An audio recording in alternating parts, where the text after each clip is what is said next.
Democrats are in full freakout mode after Trump's speech that exposed the massive amount of voter fraud that took place under them and that they tried to cover up. We got even Kamala Harris, look at this here, tweeting out multiple paragraphs. What is this, 5, 6 tweets?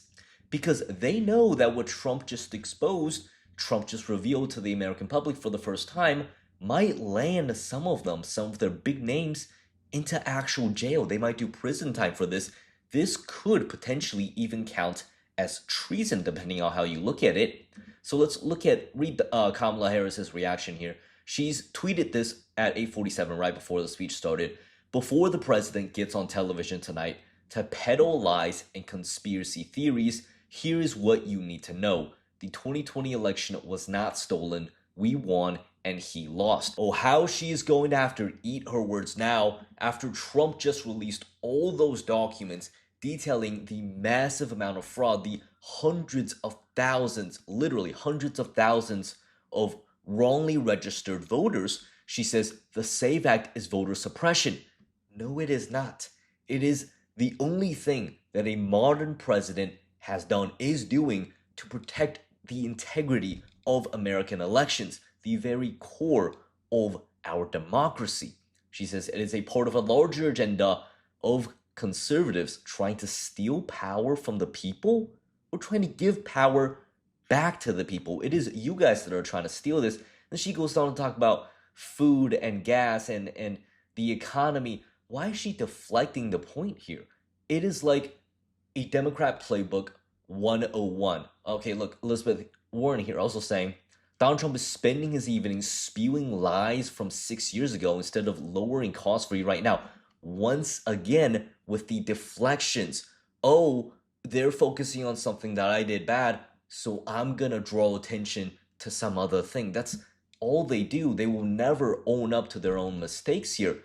Spewing lies from 6 years ago, I believe that he just released an investigation that finally concluded over the past 6 years that found conclusive evidence of voter fraud. In fact, insane amounts of evidence, right? We got John Ossoff here repeating those lies. Listen to this. Misconduct, presidential misconduct, to abuse the bully pulpit and to abuse intelligence authorities and declassification authorities, if indeed that's what he'll do tonight. I don't understand how he's abusing anything when he is just publishing the reports that our intelligence offices, he says that we're abusing the intelligence offices.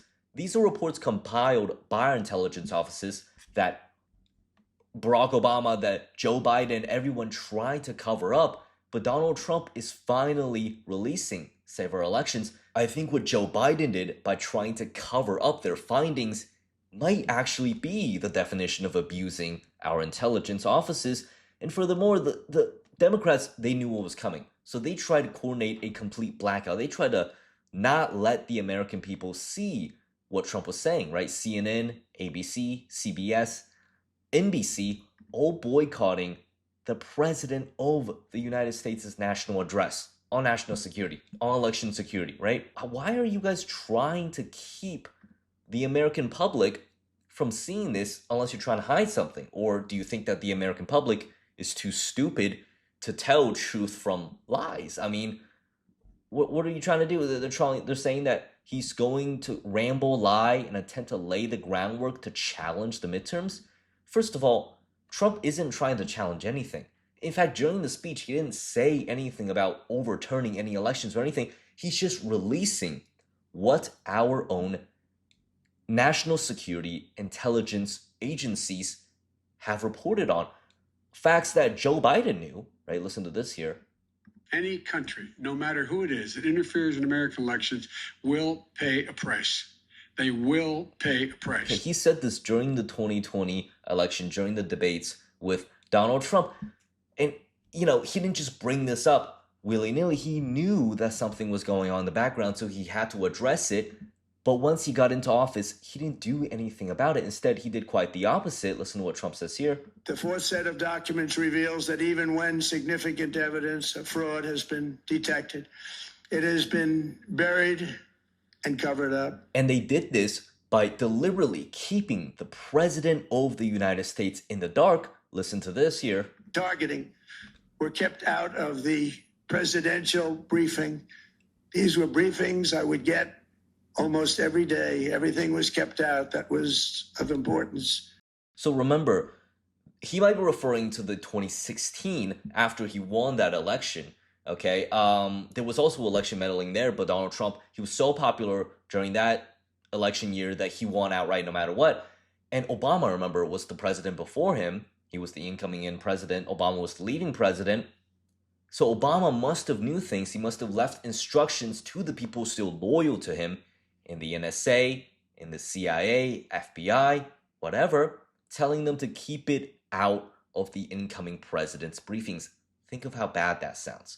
Okay, and then 2020 happened, right? And then we had Joe Biden come on, who also clearly knew that something was up. And then maybe he also left instructions for all this information to be buried. Okay, Trump mentioned during his speech that Obama had quote unquote burn bags, where they had bags filled with documents that were set to be incinerated, never seen again. Why? Why are they trying to hide things from the incoming president? It is plain weird, right? Unless what they were trying to hide greatly benefited the Democrats, and it certainly did, especially in Georgia. Joe Biden won Georgia by just 11,779 votes in a national election of millions, tens, hundreds of millions. 11,000 votes determined the fate of a state, the fate of an election. Yeah, too close to be any sort of coincidence, right? John Ossoff, Senate race 54,000, 93,000. These sound large, but Georgia has a massive population. Over tens of millions, I believe. Georgia reported 363,000 duplicate registrations. That dwarfs these amounts. So the Republicans should have won by massive margins in every single one of these elections, but they didn't. And why is that? You look at these voter maps, it's all red everywhere, except for Fulton County, where we had all those election frauds. So this is why we need the Save America Act. Okay, and the Save America Act, to be honest, is a little bit tame here, right? This person said, what if Trump comes out tonight with receipts proving 2020 was a stolen election? Would we not be in a constitutional crisis? We would have at least 3 illegitimate senators. If Trump really wanted to, he could be calling for investigation and arrest like what they tried to do to Trump. They tried to arrest him, charge him. He could be doing that, but he doesn't want to go through with lawfare. He doesn't believe in that, even though he might want to look into it. But anyways, leave a comment down below. What do you think of this entire situation? Should the Obamas, should the Bidens, should the past presidencies, the past CIA officers who worked to cover all of this up, should they potentially be tried? Should there be a bigger investigation? Let me know down below. Make sure to subscribe, and I'll see you guys here again later.